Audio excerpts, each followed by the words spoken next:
everyone. Welcome to Holistic Inner Balance. This is Dr. Nicole Happy Healthy Hadlee.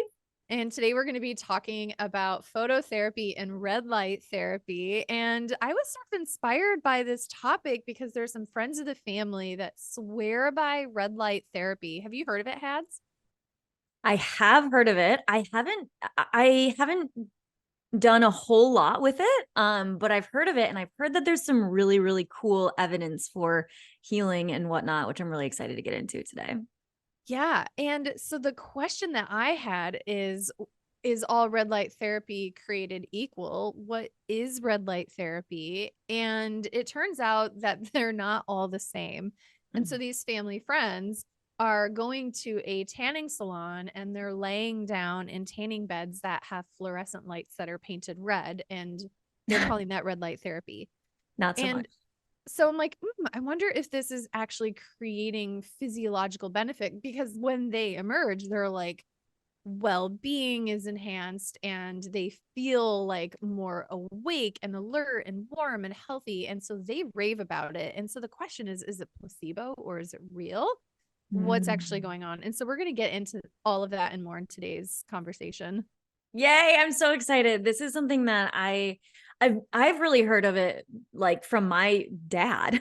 So it's so funny that we're both like hearing about it from our from family members and friends of family members and stuff. But my dad has been into, Huberman. If anyone knows the Huberman podcast, like, super popular. And so my dad has been really into learning about red light therapy, saunas, and different things like that. I have done it, I think, like once or twice. But I am really excited to hear more about what the actual benefits are. Yeah. In this podcast, definitely be sure to check out other episodes where we've dabbled in this. We've talked about the importance of sunshine.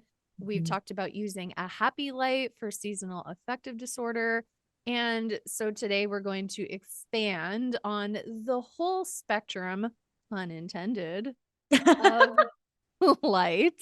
And so let us know what your experiences are. And if you haven't, it would be amazing if you could give our podcast a lovely review. It helps us get the word out and improves our accessibility when people are searching for podcasts. That would just be amazing. Yeah, getting out this information is like what our goal is, to help as many people as we possibly can. So if you enjoy the podcast, if you feel like other people would benefit from it, then we would really appreciate it. So let's break down the different wavelengths of light that come from the gold standard. And so when we think of the gold standard of light, it is golden and it comes from the Sun. that is right. It's this big ball of happiness in the sky, and it releases all sorts of wavelengths of light. And in particular, we have visible light, we have ultraviolet or UV light, we have infrared light, we have X-ray light, and we have gamma ray light.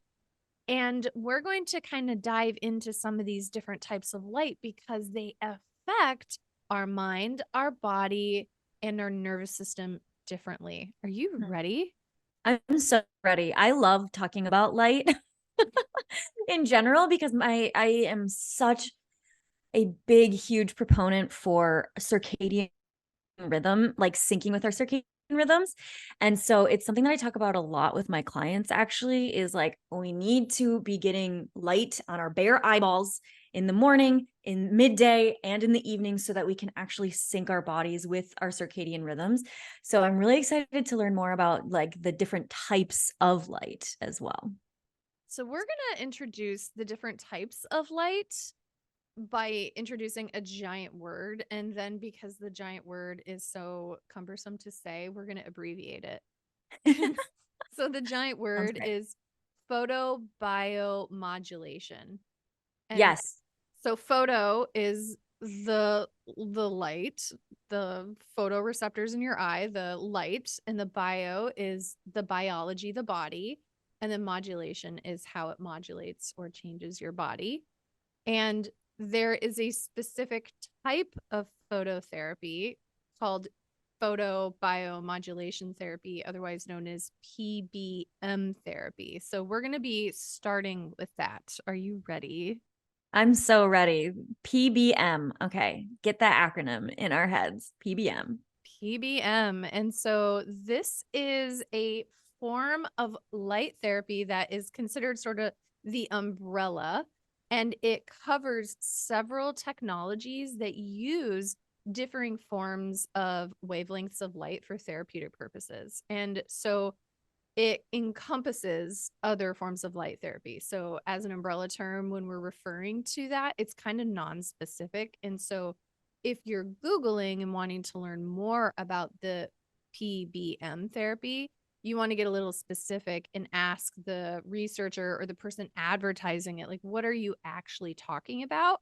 And by the end of this conversation, you'll know more about what they're talking about and the kinds of questions to ask so you can make educated decisions about where you're spending your money and if you're getting what you think you're getting with their service. Awesome. Okay, so let's first talk about what the heck PBM is and how it works. So, PBM, it is a form of wavelength-like technology that does a ton of stuff. Number one is it stimulates the production of ATP. Do you remember what ATP is, Hads? Of course. I love quizzing you about science. It's so fun because you always know the answer. Not always. I didn't know about photobiomodulation until today. So we found something she didn't know, y'all. It's like a red letter day. But ATP, of course. I mean, you learn it in like what, freshman year biology in high school, and then you learn about it like in every science class after that. So Hadlee remembers it. Yeah. So it's my kapha mind. My kapha mind is good at memorizing things and keeping it in the steel trap. your kapha mind is a steel trap, and I admire it. So PBM works by stimulating ATP, and that is the energy currency of the cell. Mm-hmm. So it gives your cell energy. And anywhere you have cells, they have energy, and the cells have energy to do all of the things they need to do. And so we're talking healing these cells. We're talking about repairing tissues. We're talking about detoxification. All of these things, head to toe. When you energize the cells, you feel more energy and your cells can do what they need to do. So that's like in just on its own, that is incredible. Light therapy, PBM light therapy will do that for you. That's what we all want, right? Yeah. So give me some of that. We did an episode on energy management. We want more energy. So yes, please. Yeah. More energy, more tabs open on my computer. Hadley's like, no, don't do that. No more tabs open. So PBM also has other jobs. Are you ready for it?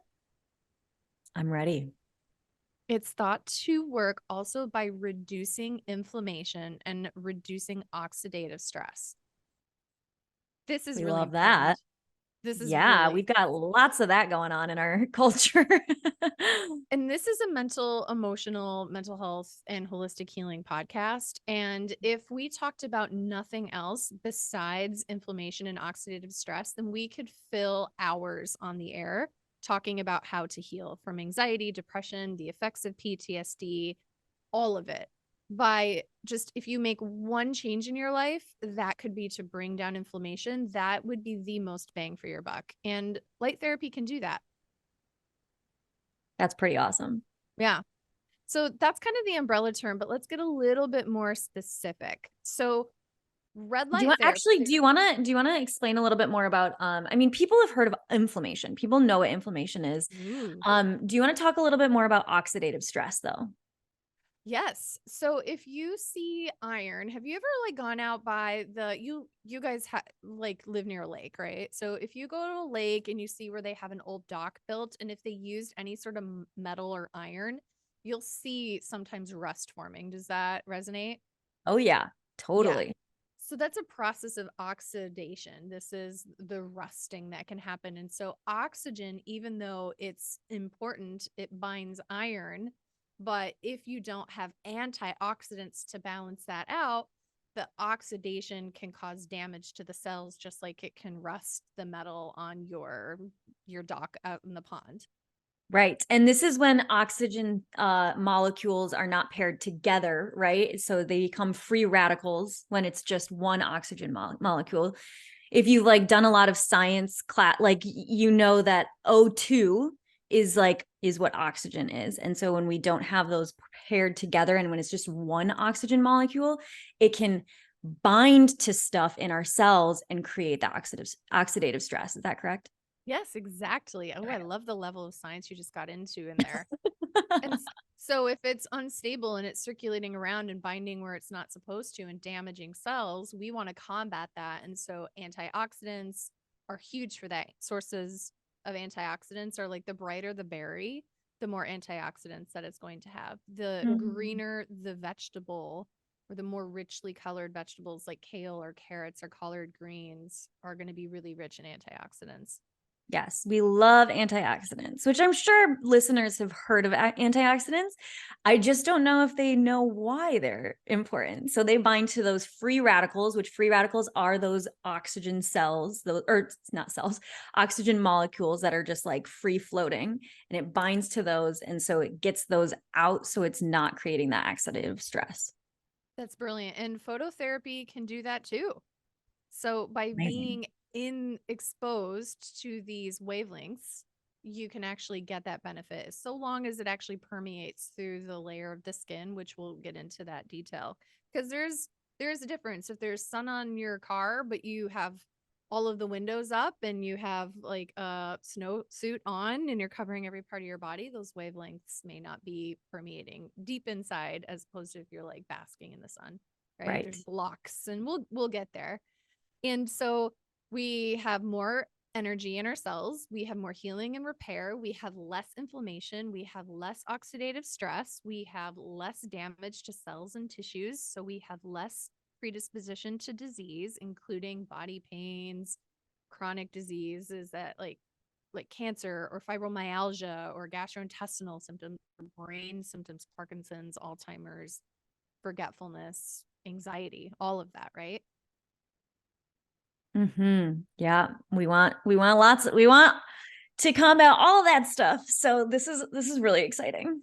So red light therapy, this is where we get into one of the subcategories of PBM. And so red light therapy is a form of PBM. And so red light therapy is unique in its wavelength. And so we're going to start giving you some numbers and they're all going to be in nanometers. And so this is how deeply into the body the wavelengths of light can permeate. And there could be light getting into your body that isn't visible to the eye. And we'll get into that later. So the permeation is the most important thing is you can be getting effects from light that you can't see, but we can measure it. And so red light uses the wavelengths between 630 and 700 nanometers. So 630 to 700 nanometers. Red light is visible on the light spectrum and it is able to get into the skin about 8 millimeters, right? And so when we look at the research, and there we're going to reference all of these articles, when you look at the research and you look at the effect of phototherapy on anxiety and depression in particular, there is an optimal nanometer zone, and this is 800 to 830 nanometers. And so we see that red light therapy doesn't quite hit that goal. So it's Oh, 630 to interesting. 700, and we want it Yeah. to be closer to 800 to 830. And is the light spectrum that hits 800 to 830? What is the light on the light spectrum then? What kind of lights are going to do that for you? Yeah, yeah. I actually have a specific brand. There's one machine that I found doing a ton of research on the market that actually delivers this. So, Okay. so So stay yeah, tuned. so it really is not all red light is created equal. Not all red light is created equal. And so red light has some research behind it, but there is a technology of PBM that is within that optimal 800 to 830 wavelength. And stay tuned, because later in this episode, you're going to want to finish this episode because the goodies are coming. This is like, what can I do now? And so it's coming. So red light therapy, we're finding it doesn't get to that optimal mood zone in terms of nanometer wavelengths, that 800 to 830. But there is some mixed research that shows it can be helpful. Some studies suggest it can increase serotonin in the brain. It can reduce inflammation. It can improve mitochondrial function. It can reduce oxidative stress. And it can increase the growth of new neurons, which is called neurogenesis. Ooh, we But definitely want that. we definitely want that.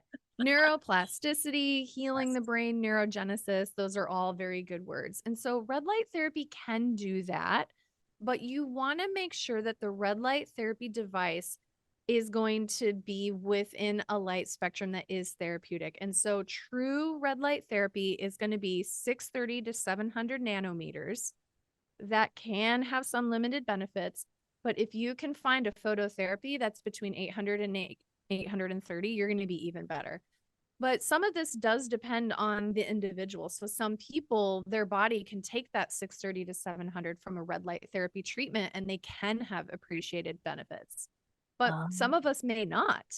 And Right. so that's why maybe some people, they're like rave about it, but other people, they're like, I literally feel like warm and that's it. I feel nothing. That was me. Yeah. You go into a tanning bed, they have the actual red lights and not just painted fluorescent lights. And you're like, I don't know. That was like a warm experience, but you may not notice a difference. And it may be because it's just not truly therapeutic enough for you to have benefit. So interesting. Okay, so when it's the 800 to 830, that's the range that you want to have, right? Does that still count as red light then? No, red light isn't able to penetrate at that wavelength. Okay. And so, but there is a machine that includes red light and this other light spectrum, or this other frequency? It's a different one under the umbrella. So the first Got was the it. red light. Okay. So Okay. we're gonna do, so Hadlee, when you got married, it was a rainy day, good luck. And you had these like beautiful umbrellas. And I'm going to imagine that umbrella is like a jellyfish, right? Mm. Because you had the really cute clear ones. Yes. So red light therapy, imagine attaching a streamer to that and make it a red streamer. And that's hanging down like a little jellyfish arm. And so that's going to represent red light therapy. Okay. We're, Yes. we're building our jellyfish. So we have Cool. red light therapy. Red Okay. light therapy is generally between 630 and 700. It can be, in some limited research, not all research, it can be helpful for some people in the ways that we mentioned. But if it is ineffective for you, then we might consider other forms of PBM. So interesting. And do we know what types of people, like my mind immediately goes to the doshas. It's like, which dosha can actually like take in that frequency and benefit from it? And I would guess it's vata, because vata tends to be more sensitive to things and to be more receptive to things like that. But I don't know. I think that's really an awesome key. I think that's an awesome takeaway. So you're listening to this podcast, and so I would love it if you could do some boots on the ground research for us. Is number one is take the dosha quiz. You can find it on Hadlee's Instagram, the link in her bio. You can find it on my Instagram. If you go to my website, which is the link in the bio, the quiz is free. Like, take the quiz. Go to Hadlee's and take it there, because Hadlee's the Ayurveda guru. She'll send you like list love email stuff, and it'll be way better than all my list love. So go there, do it there. It's good, I swear. And so the number one is then you'll know at this time what your dosha imbalance may be focusing towards, because remember, it's a fluid thing like a jellyfish. It's fluid, it changes. And then go and get true, authentic red light therapy done, and then send us the report. Like, I was in a vata state. I got red light therapy done and I felt 30% better. And so then if we can start collecting all of your data, then we can start to create correlations. But I think It's so cool. we need you guys to do it. So yeah, right. Yeah. Oh, I love it. Okay. Well, and you also, Dr. Cain, you have more vata, so you gotta go try it out. I'll go try it out too. Yeah. and make sure that it's like the legit Yeah. red light therapy. I'll go Yeah. try it out too because I'm more pizza kapha, don't have as much vata, and I'll try it and see. The two people I was talking to you about at the beginning who really swear by red light therapy, they're both vata. Makes sense. Yeah. You said your dad really benefits from it, right? I don't know how much he's done it. I just know that he's interested in it. So we Oh, he's interested.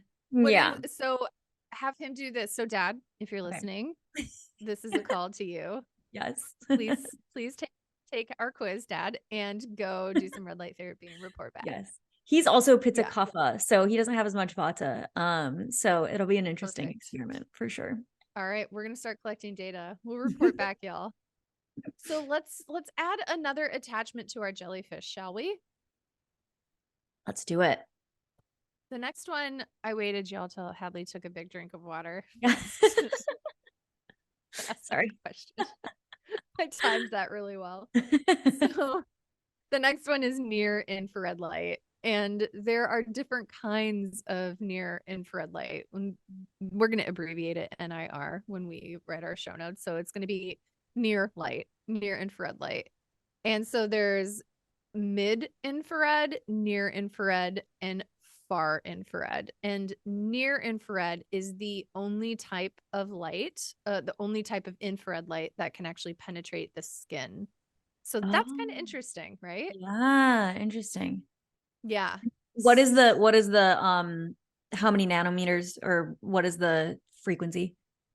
The frequency of near infrared light, I wrote it down, is they use in the research, they can use wavelengths at 850 nanometers, but there is a near infrared light spectrum of 700 to 1400 nanometers. Oh, wow. Okay. So now we're getting into the like Goldilocks zone range of where we're getting some therapeutic benefit, right? And so there was a study that was done that was published in, let me see what year it was. I think it was a recent study. Yeah, this was a 2023 study that was published in the Journal of Biology. And they were looking at the effects of near infrared light on well being in the health of human subjects. These human subjects had mild sleep related complaints. And this was a double blind randomized study. And they were looking at the effects of near infrared or near light therapy. And what these researchers found is that it can have a positive effect on well being and health, specifically improving mood, reducing drowsiness, reducing inflammation, and reducing your resting heart rate. So, this would be valuable for you based on these findings if you tend to get chest anxiety where your heart rate is palpitating or it's faster, if you find that you're a little bit more aroused, it's difficult to sleep, and maybe if you have a little bit of depressive anxiety, like you have a little bit of a low mood where it's kind of depression mixed with anxiety, is that according to this study, this double blind study, is that near infrared light can actually be helpful for you if it's used within that nanometer wavelength that we've already seen in the clinical literature to be like the Goldilocks zone. And that's the 800 to 830. Exactly. And so they're like at 850 in this study, and it was still helpful, but you can modify it to try to get to 800 to 830 because it was within a range, that spectrum, that near infrared spectrum of 700 to 1400 nanometers, which is awesome because then we have a little bit more wiggle room for individualization. Like, okay, I feel better at 800. And then Hadley's like, actually, I want like a little, and then Todd's like, bring me on 850. I need a little bit more, right? Totally. Yeah. Yeah. And I'm curious, you mentioned that there's near infrared and there's far is yeah, moderate and far. And so what's the difference between those? Far infrared light has way farther wavelengths. I think that's maybe why they call it far infrared light. And so Okay, so they just go the further. nanometer distance, yeah, the wavelengths of far infrared light is 3000 nanometers. Wow. Okay. It Okay. can go really, really far. So 3000 nanometers all the way to 1 millimeter. Mm. And it's the lowest energy region of the infrared spectrum. And it is invisible to the human eye. Like we can't see far infrared light. But we can see near infrared. Yeah, we can see near infrared light. And so when we talk about near infrared light, the most important thing for us to know is that it can be useful, that it's on a big spectrum, that if you're looking for a therapeutic device, you want to make sure that it's an FDA approved device that actually has been studied third party, that it is emitting the wavelength that you think that it's emitting, that they're telling you that it's emitting, and that it's somewhere within that Goldilocks zone that, like you said, the 800, 830. In this study, they're showing that 850 is still effective for people when it's near infrared. And so it could be good, especially if you're like feeling kind of that wired and tired, heart palpitating, depressive anxiety kind of symptom. Amazing. Yeah. So we need more studies to confirm if it's effective or not, in terms of light therapy for mood disorders and more of a diverse population. But the research is promising, and the technology of near infrared light is something that we've been using for a while. And so that opens a lot of doors. That's amazing. Do you know how long we've been using it? I don't know, but if somebody's listening to this and they know, please comment. Yeah, definitely let us know. Yeah. So let's add another jellyfish arm, shall we? Yes, I love this. I love this analogy. Have you heard the song, If You Move Like a Jellyfish, Rhythm Don't Mean Nothing? Oh, who is That's that? hilarious. Bubble Toes. It's this Jack Johnson song. Oh No no. way. Oh my gosh. I Hadlee, do love Jack Johnson though. Oh, I was gonna say, I love that you don't know what I'm trying to sing. I was gonna be so proud of you for not being a Jack Johnson fan, but then you just said that you love Jack Johnson. The reason I love Jack Johnson is solely because my uncle Try plays to backpedal. Try to backpedal. my uncle plays a lot of Jack Johnson songs, and then we all sing along with him like around the campfire. So it's like the sweetest thing ever. So that's why I like Jack Johnson. But he doesn't sing about the bubble toes and the jellyfish. Oh, can't say he does. You Maybe gotta he add it to. does. He hasn't for my family. You just tell him to add it to the playlist. All right, I will. Uncle Hadlee, please add this to the playlist. I'm glad you're listening. Thanks for listening. Thanks for listening. All right, UV light. Are you ready for UV light? Ah, yes, let's do it. Okay, the research for UV light on mood disorders is really mixed. It's not great. It's so some UV light can improve your mood and reduce symptoms of depression and anxiety in some studies. Other studies are like, no, there's no link at all. And we think that there's a possible explanation for that, and one may be the wavelength of the UV light, because remember, like, some of these are in a spectrum, and are they using the right spectrum? Are they not? The other is the amount of exposure. So like how much of the body is getting exposed to it, how long are they getting exposed to it? And then the other part is what you were suggesting earlier, Hadlee, is someone's sensitivity to UV light. Is there's all sorts of individual variation, which maybe has to do with your dosha. Right. So cool. UV light has its downsides too. And so the question is, do the benefits outweigh the risks? And so the number one thing we want to think of is skin cancer with UV light. And so if you're looking for phototherapy for mood optimization, I wouldn't start with UV light. And guess what? Besides the sun, man-made, what is the most common man-made source of UV light? If you had to guess. Tanning beds. I've never done one. I've never gone in a tanning bed. Oh, that's amazing. And you always look so tan. Well, I live in San Diego. Oh, you're a very smart girl. That's very, very good. Yeah. Tanning bed. My mom was always like, you're not allowed to go in the tanning bed. Like, no, no, no. So you listened. Yeah. Yeah. I would have been like, challenge accepted. Yeah, right. 10 times. Like such a rebel. Yeah. Not really. I was a good kid, actually. But I like to think of myself as a rebel.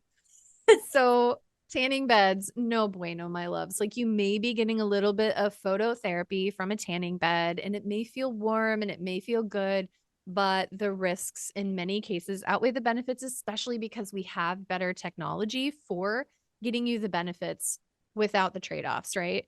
And so again, UV light can increase the risk of skin cancer. And these are used in tanning beds. Tanning beds emit 2 types of UV light. It's called UVA and UVB. And UVA is a longer wavelength, and that's what makes you tan. UVB has a shorter wavelength, and that's what gives you the burn for a sunburn. So interesting. I didn't know that. Yeah, UV light has a shorter wavelength than near infrared light, which we were talking about near infrared light earlier. And so UV light, because it's shorter, it has more energy. It's more intense. And tanning beds are so intense and it's so concentrated that it emits 10 to 15 times more UVA light than the sun.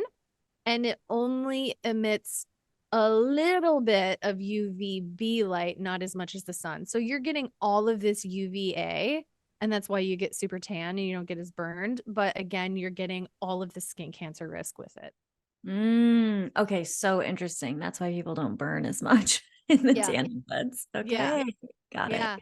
And so then the wavelengths, again, like remember, what is the magic Goldilocks zone that we really want to stay in? It is 800 to 830. You got it. And so UVA is 320 to 400. Okay. Nowhere near where we want to be. Nope. And UVB is 280 to 320. Oh. Again, nowhere where we need to be. Mm-hmm. So as I was looking up about tanning bed UV lights, of course, I had to know, well, what kinds of bulbs are we talking here? And so I was curious because not all tanning beds are made with the same kind of bulbs. And so I was wondering if we could get UV light from fluorescent bulbs. And the answer surprised me. I'm curious what you would have guessed, Hads. I would have guessed no. That's what I thought. Yeah, but now I'm like, but if the answer surprised you, then it's probably yes. Bulbs can emit some UV light. No way. I'm just like tanning in my house with a fluorescent bulb. This was also very, very bizarre to me is that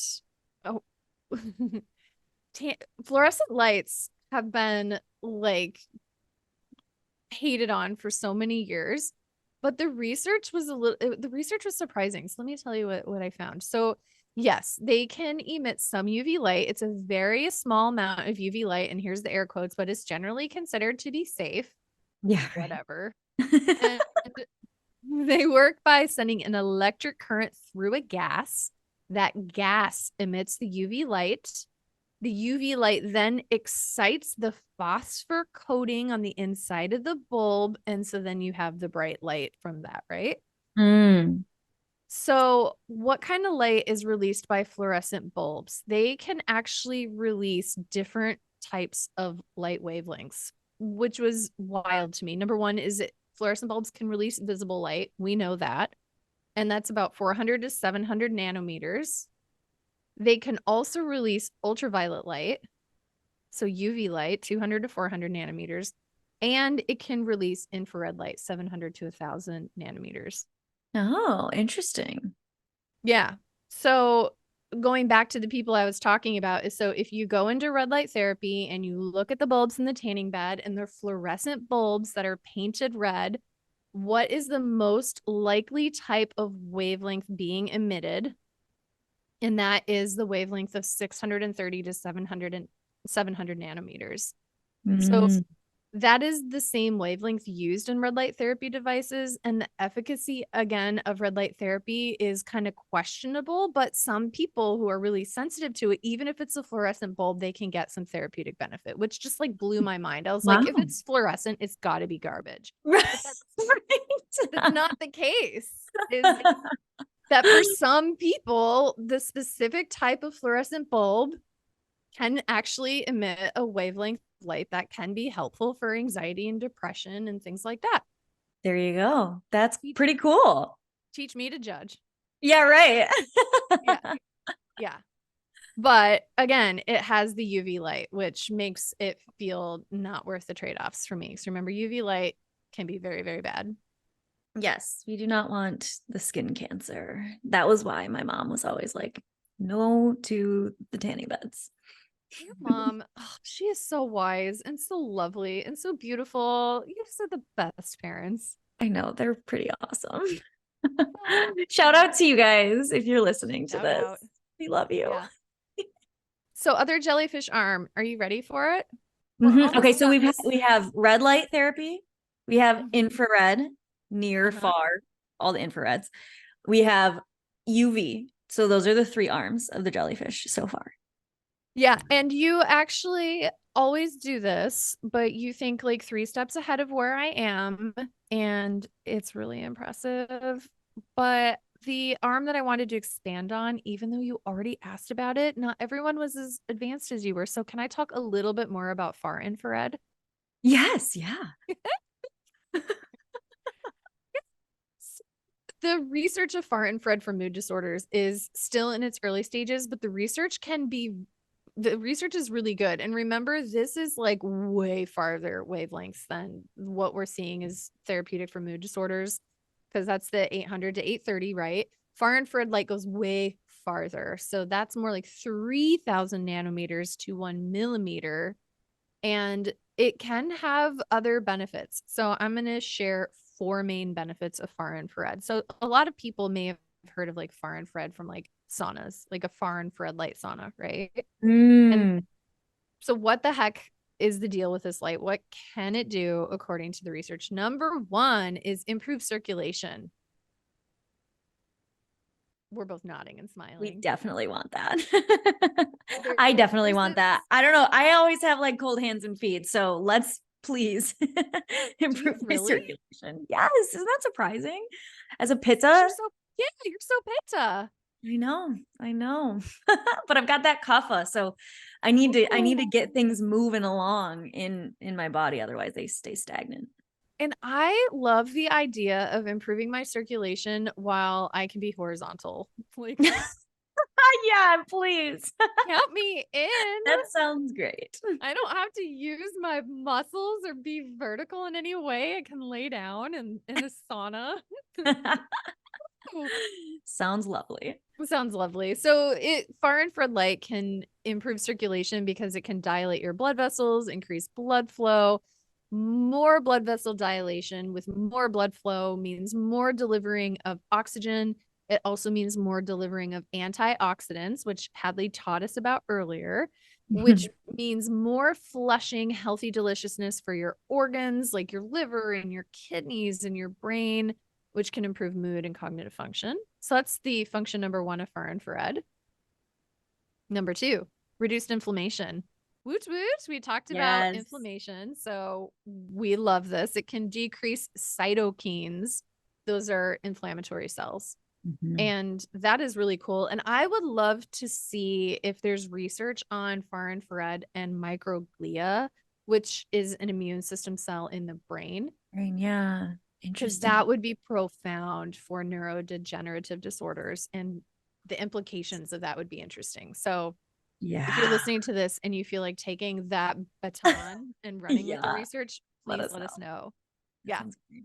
Number 3 is that it has been studied to increase the production of serotonin, which we think plays a role in mood regulation, even though the chemical imbalance theory did debunk that low serotonin means depression and high serotonin means no depression. Like we Wait, really? I didn't know this.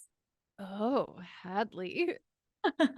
Really? Because is it just a ratio kind of thing rather than like high versus low? There's more to it. We thought that it was like, oh, more serotonin in the brain means more better mood. And that's just not the case, because people can have high serotonin in the brain and be very depressed. And Mm. people can have low serotonin in the brain and feel fine.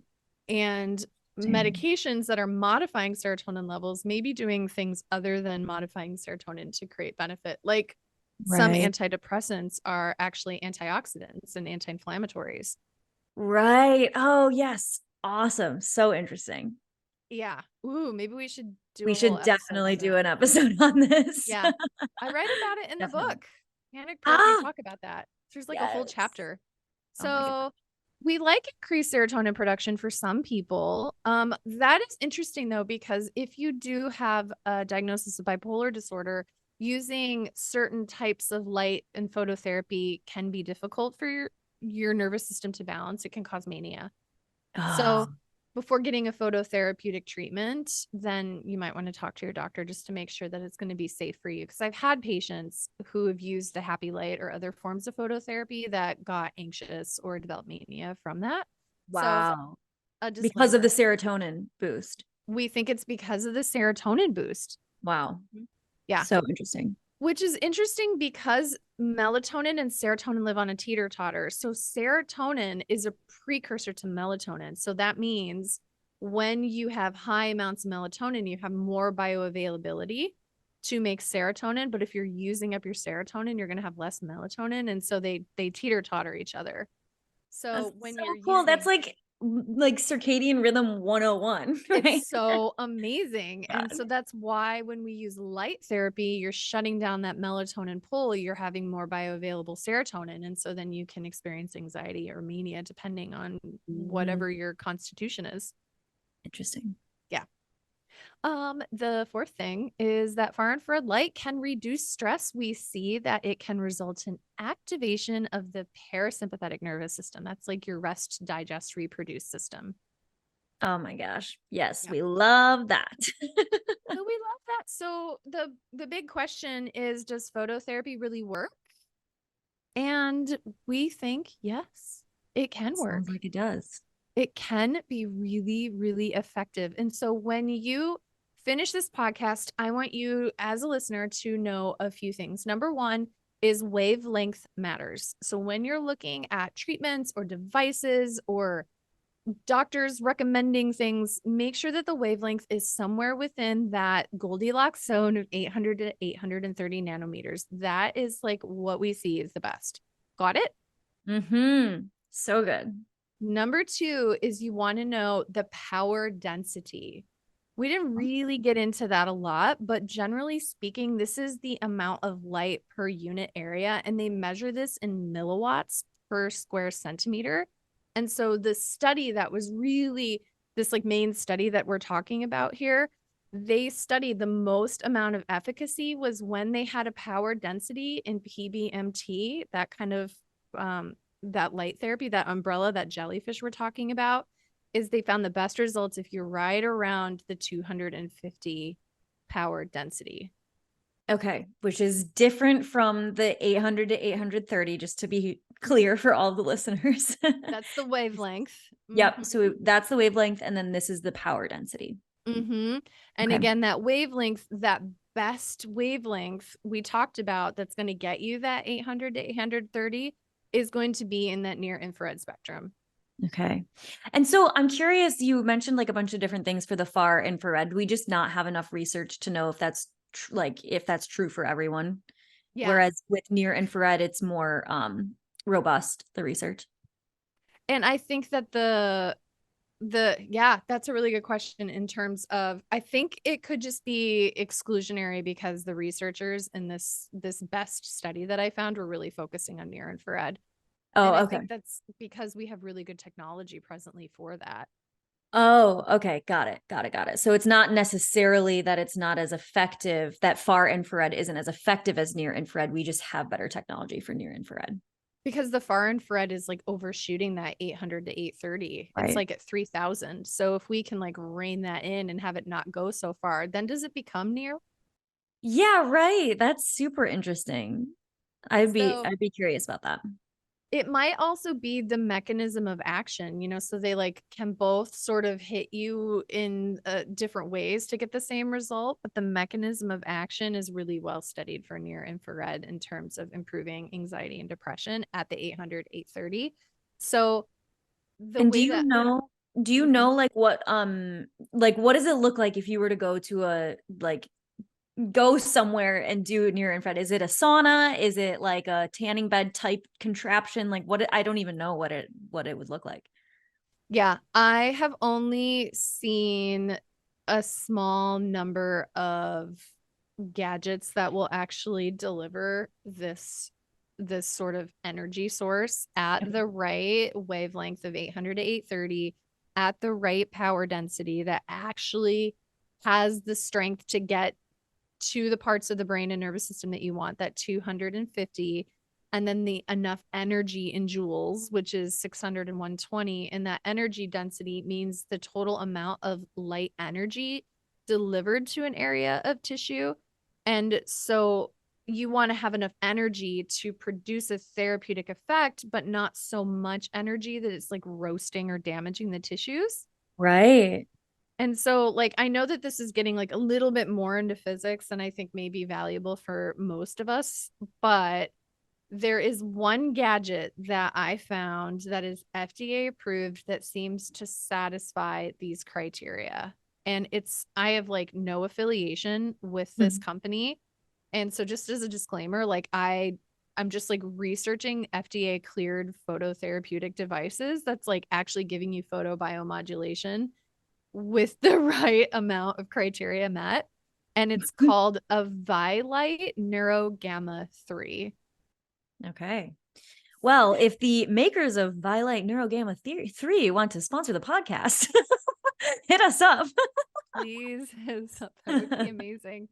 And it's an $1,800 device, but if your doctor buys it, if your doctor has it, it looks like, so I'm wearing headphones that are kind of over the area of the brain. So it has something that sits on the top of your head and it kind of goes from your forehead down in front of your ear. And so then it also has something that hooks around the mastoid in the back of your ear. And then it's like a little helmet. And then you actually have something that's shining a light up your nose. What? You want to have light. You want to have that phototherapy sent to the ventral side of the brain. So whoa. Yeah. That's I'm really send you cool. this link, Hadlee. Yeah, oh my gosh. We'll include the link in the show notes too. And so if you find a doctor that has this machine, wash the nose thing, but it could be very therapeutic. And so the general recommended, according to their research, and they have a ton of articles that are just so interesting showing how this device actually works, is they say to use it once every other day before experimenting with more frequent usage. And they recommend maybe 6 days a week, maximum dose. And then you would do it for a duration of like maybe 30 minutes to 60 minutes, depending on the person. But some of that is theoretical because we just need more research. Totally. But that's the one device that I found. And so that's not really accessible to most of us, but there is one source that is accessible to almost everybody. And do you know what that source is? Is it the sun? It's going back to that golden ball of light in the sky. Oh, that makes me so happy. I was going to ask about that. Yeah. So like, close your eyes because we don't look at the sun directly. It's like Medusa. Don't look at her directly. Right. But like tip your face, open your mouth, let the sun in your face through the roof of your mouth. Did you know that if you shine a light in the roof of the mouth, that you'll be able to like look up someone's nose or look in someone's nose and see the light through the roof of the mouth? Like that's like you can see That's it. So cool. Yeah. let the light shine in your mouth. Let the light shine into your eyeball, like your closed eyeballs. Let the light shine up your nose. Like let the sunlight just bake you in the face. Okay. And let those lights. And so not all of us have $2,000 for a fancy gadget, but we all have the sun. Well, unless you live in Michigan in the winter. Which we both escaped. In Michigan in winter. But I mean, that was a lot of information about red light therapy et al. ETAL. So like, how was that for you, Hads? I mean, I am super psyched about it. Okay, I have a question, and this might be kind of a dumb question, but I don't care because other people might have the same question and whatever. All of these things we can get from the sun, right? Every single thing that we've talked about. Yeah. So the sun, remember, it releases visible light, UV light, infrared light, X-ray light, and gamma light. So it releases all of these lights. Awesome. Yeah. We love that. We try to create robots and machines to do that. And right. They're just never as good as the sun. And so then there's some people that are like, remember, it does have the UV light, so watch out about skin cancer. Yeah, put your zinc oxide on your face to protect yourself from the effects of UV light and skin cancer. Eat lots of antioxidants to combat the effects of it. But remember, it's not the same as sitting in a concentrated tanning bed where you're like roasting yourself. Being out in the sun is different. And so Totally. protect your skin, but you can also absorb the wonderful benefits, especially from the infrared. Awesome. I am excited to do some open mouth tanning. I just had a thought that I'll save for after the recording. Oh my gosh. Oh, I love it. Yeah. I never thought to like get the sun up my nose. So I'll start doing that. Can you please do a reel Yeah. Oh my of gosh, that would be yourself like so funny. nose tanning? You like Uh-huh. open up your nose in the reel and make yourself look like really piggy. Yeah, And right, then right. Flare your uh, nostrils. you get squamous cell carcinoma up your nostrils. Oh no. Sorry. This is so dark. That's Y'all, great. thank you for listening. This is so fun. You had to listen to me talk for an hour, but I hope that you learned something. And so the takeaway is get out in the sunshine or get your doctor to do business right off and buy that gadget. Totally. And try out red light therapy, try out the infrared saunas, try out the different things and see if they work for you because it sounds like they do work for, some people. So Yeah. And check it report out. back. Take your Mhm. dosha quiz, do Yeah. the therapy, and report back. And we'll conduct a study by proxy. Yes. I love it. Thanks for listening, all y'all. Thanks everyone. Yeah. Bye. Bye.